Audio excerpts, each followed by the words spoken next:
Genesis chapter 24. Jesus went out from the temple and was going on his way. His disciples came to him to show him the buildings of the temple, but he answered them, "You see all of these things, don't you?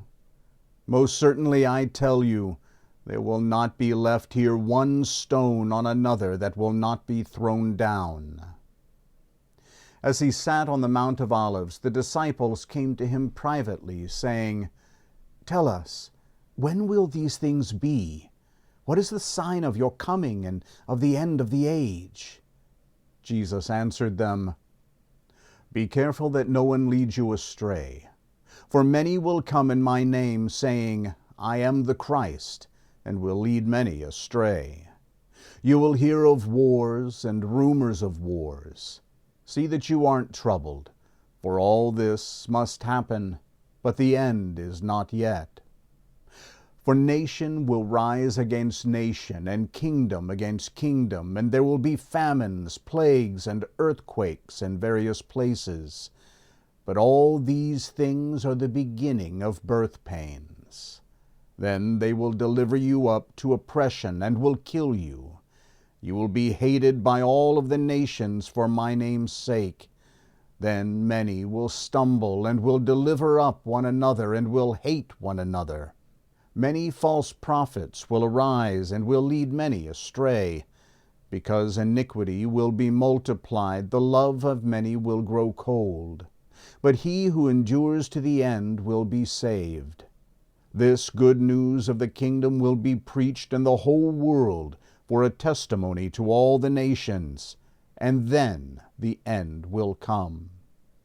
When therefore you see the abomination of desolation, which was spoken of through Daniel the prophet, standing in the holy place, let the reader understand.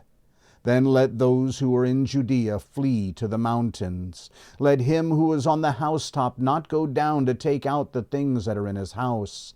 Let him who is in the field not return back to get his clothes. But woe to those who are with child and to nursing mothers in those days. Pray that your flight will not be in the winter or on a Sabbath, for there will be great suffering, such as has not been from the beginning of the world until now, no, nor will ever be. Unless those days had been shortened, no flesh would have been saved. But for the sake of the chosen ones, those days will be shortened. Then if any man tells you, 'Behold, here is the Christ,' or 'There,' don't believe it. For false Christs and false prophets will arise, and they will show great signs and wonders, so as to lead astray, if possible, even the chosen ones. Behold, I have told you beforehand. If therefore they tell you, 'Behold, he is in the wilderness,' don't go out. Or, 'Behold, he is in the inner rooms,' don't believe it. For as the lightning flashes from the east and is seen even to the west, so will the coming of the Son of Man be. For wherever the carcass is, that is where the vultures gather together. But immediately after the suffering of those days, the sun will be darkened, the moon will not give its light, the stars will fall from the sky, and the power of the heavens will be shaken. And then the sign of the Son of Man will appear in the sky. Then all the tribes of the earth will mourn, and they will see the Son of Man coming on the clouds of the sky with power and great glory.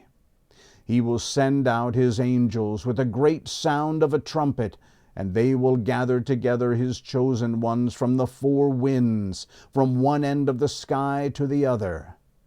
Now from the fig tree learn this parable. When its branch has now become tender and produces its leaves, you know that summer is near. Even so, you also, when you see all these things, know that he is near, even at the doors. Most certainly I tell you, this generation will not pass away until all these things are accomplished. Heaven and earth will pass away, but my words will not pass away. But no one knows that day and hour, not even the angels of heaven, but my Father only. As the days of Noah were, so will the coming of the Son of Man be. For as in those days which were before the flood, they were eating and drinking, marrying and giving in marriage, until the day that Noah entered into the ship. And they didn't know until the flood came and took them all away. So will the coming of the Son of Man be. The 2 men will be in the field, one will be taken, and one will be left. 2 women will be grinding at the mill, one will be taken, and one will be left. Watch therefore, for you don't know in what hour your Lord comes. But know this, that if the master of the house had known in what watch of the night the thief was coming, he would have watched, and would not have allowed his house to be broken into. Therefore also be ready, for in an hour that you don't expect, the Son of Man will come. Who then is the faithful and wise servant, whom his Lord has set over his household to give them their food in due season? Blessed is that servant whom his Lord finds doing so when he comes. Most certainly I tell you that he will set him over all that he has. But if that evil servant should say in his heart, My Lord is delaying his coming, and begins to beat his fellow servants and eat and drink with the drunkards, the Lord of that servant will come in a day when he doesn't expect it, and in an hour when he doesn't know it, and will cut him in pieces and appoint his portion with the hypocrites. That is where the weeping and grinding of teeth will be.